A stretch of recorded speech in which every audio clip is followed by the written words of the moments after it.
A Series of Unfortunate Events, The Bad Beginning, Chapter 8. Klaus stayed up all night reading, which was normally something he loved to do. Back when his parents were alive, Klaus used to take a flashlight to bed with him and hide under the covers, reading until he couldn't keep his eyes open. Some mornings, his father would come into Klaus's room to wake him up and find him asleep, still clutching his flashlight in one hand and his book in the other. But on this particular night, of course, the circumstances were much different. Klaus stood by the window, squinting as he read his smuggled book by the moonlight that trickled into the room. He occasionally glanced at his sisters. Violet was sleeping fitfully, a word which here means, with much tossing and turning, on the lumpy bed, and Sunny had wormed her way into the pile of curtains so that she just looked like a small heap of cloth. Klaus had not told his siblings about the book because he didn't want to give them false hope. He wasn't sure the book would help them out of their dilemma. The book was long and difficult to read, and Klaus became more and more tired as the night wore on. Occasionally, his eyes would close. He found himself reading the same sentences over and over. But then he would remember the way the hook hands of Count Olaf's associate had glinted in the library, and would imagine them tearing into his flesh, and he would wake right up and continue reading. He found a small scrap of paper and tore it into strips, which he used to mark significant parts of the book. By the time the light outside grew gray with the approaching dawn, Klaus had found out all he needed to know. His hopes rose along with the sun. Finally, when the first few birds began to sing, Klaus tiptoed to the door of the bedroom and eased it open quietly, careful not to wake the restless Violet or Sunny, who was still hidden in the pile of curtains. Then he went to the kitchen and sat and waited for Count Olaf. He didn't have to wait long before he heard Olaf tromping down the tower stairs. When Count Olaf walked into the kitchen, he saw Klaus sitting at the table and smirked, a word which here means smiled in an unfriendly, phony way. "Hello, orphan," he said. "You're up early?" Klaus's heart was beating fast, but he felt calm on the outside, as if he had on one layer of invisible armor. "I've been up all night," he said, "reading this book." He put the book out on the table so Olaf could see it. "It's called Nuptial Law," Klaus said, "and I learned many interesting things when reading it."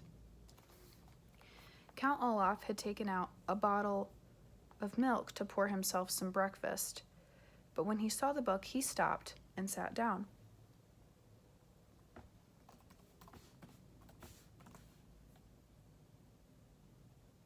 Nuptial. "The word nuptial," Klaus said, "means relating to marriage."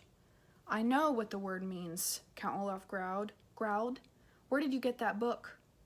"From Justice Strauss's library," Klaus said, "but that's not important. What's important is that I found out your plan." "Is that so?" Count Olaf said, his one eyebrow rising. "And what's my plan, you little runt?" Klaus ignored the insult and opened the book to where one of the scraps of paper was marking his place. "The laws of marriage in this community are very simple," he read out loud. "The requirements are as follows.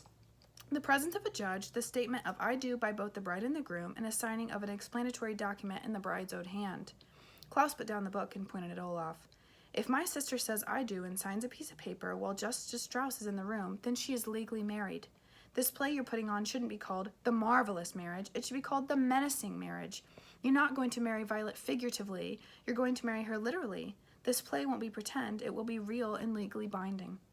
Count Olaf laughed a rough, hoarse laugh. "Your sister isn't old enough to get married." "She can get married if she has the permission of her legal guardian, acting in loco parentis," Klaus said. "I read that too. You can't fool me." "Why in the world would I actually want to marry your sister?" Count Olaf asked. "It's true she's pretty, but a man like myself can acquire any number of beautiful women." Klaus turned to a different section of nuptial law. "A legal husband," he read out loud, "has the right to control any money in the possession of his legal wife." "You're going to marry my sister to gain control of our fortune, or at least that's what you plan to do. But when I show this information to Mr. Poe, your play will not be performed and you will go to jail." Count Olaf's eyes grew very shiny, but he continued to smirk. This was surprising.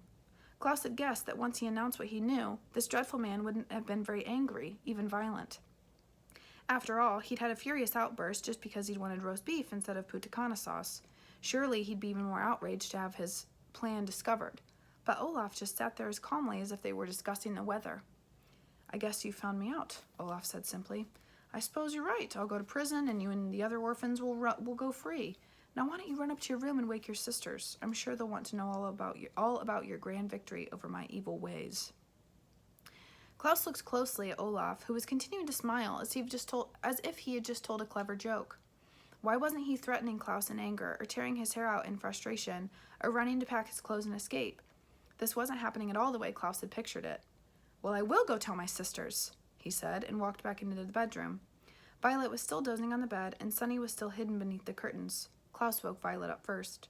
I stayed up all night reading, Klaus said breathlessly as his sister opened her eyes, and I discovered what Olaf is up to. He plans to marry you for real, when you and Justice Strauss and everyone think it's just a play, and once he's your husband, he'll have control of our parents' money and he can dispose of us. How can he marry me for real? Violet said. It's only a play. The only legal requirements in this community, Klaus explained, holding up nuptial law to show his sister where he'd learned the information, are you saying I do and signing a document in your own hand in the presence of a judge, like Justice Strauss. But surely I'm not old enough to get married, Violet said. I'm only 14. Girls under the age of 18, Klaus said, flipping to another part, can marry if they have the permission of their legal guardian. That's Olaf. Oh no, Violet cried. What do we do? We can show this to Mr. Poe, Klaus said, pointing to the book, and he will finally believe us that Count Olaf is up to no good. Quick, get dressed while I wake up Sunny, and we could be at the bank by the time it opens. Violet, who usually moved slowly in the mornings, nodded and immediately got out of bed and went to the cardboard box to find some proper clothing. Klaus walked over to the lump of curtains to wake his younger sister. Sunny, he called out kindly, putting his hand where he thought his sister's head was. Sunny. There was no answer. Klaus called out Sunny again and pulled away the top fold of the curtains to wake up the youngest Baudelaire child. Sunny, he said, but then he stopped, for underneath the curtains was nothing but another curtain. He moved aside all the layers, but his little sister was nowhere to be found. Sunny, he yelled, looking around the room. Violet dropped the dress she was holding and began to help him search. They looked in every corner, under the bed, and even inside the cardboard box, but Sunny was gone. Where can she be? Violet asked worriedly. She's not the type to run off. Where can she be indeed? Said a voice behind them, and the children turned around.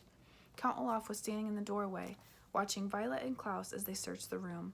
His eyes were shining brighter than they ever had, and he was still smiling like he'd just uttered a joke.